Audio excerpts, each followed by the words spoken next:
সোনামুখীতে ভয়ানক দুর্ঘটনার কবলে ইলেকশন কমিশনের গাড়ি, গুরুতর আহত গাড়ি চালক। বিষ্ণুপুর লোকসভা কেন্দ্রের সোনামুখী ব্লকের পাথরা এলাকায় দুর্ঘটনার কবলে নির্বাচন কমিশনের গাড়ি। আজ আচমকা একটি গাড়ি দুর্ঘটনার কবলে পড়ে। ঘটনায় গুরুতর জখম হন ওই গাড়ির চালক শুক্রদেব সরেন। এই ঘটনাকে কেন্দ্র করে এলাকায় সাধারণ মানুষদের মধ্যে ব্যাপক চাঞ্চল্য তৈরি হয়। গাড়িটির একাংশ দুমড়ে মুচড়ে যায়। আহত অবস্থায় তাকে উদ্ধার করে স্থানীয় সোনামুখী হাসপাতালে নিয়ে যাওয়া হয়। পরে সেখান থেকে তাকে বাঁকুড়া সম্মিলনী মেডিকেল ও কলেজ হাসপাতালে উন্নতর চিকিৎসার জন্য পাঠানো হয়। কিভাবে ঘটলো? ঘটনাটা কি হয়েছিল, একটা গাড়ি ওভার স্পিডে জামডোবা থেকে পাথরমারা দিকে আসছিল, তো নিয়ন্ত্রণ হারিয়ে গাছের সাথে ধাক্কা মেরে এই অবস্থা হয়। আপনারা সেটা দেখতে পাচ্ছেন।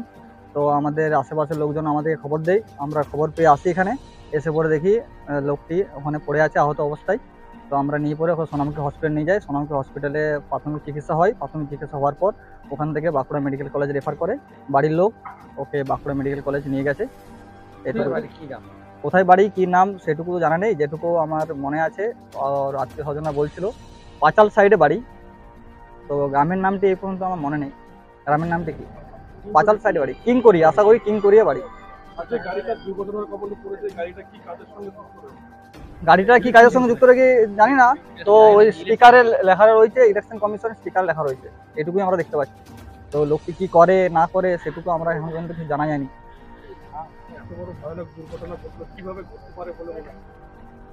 দেখুন, আমাদের সাধারণ মানুষের যেটি ধারণা সেটুকু অবস্থায় বোঝা যাচ্ছে যে মদ্যপ অবস্থায় ছিল, নিয়ন্ত্রণ হারিয়ে অবস্থা ঘটনা ঘটায়।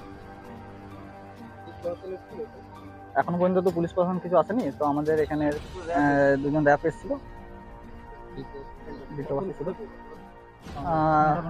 9টা, 9:30। একজনের কি আহত হয়েছে? একজনাই ছিল, একজনাই আহত হয়েছে।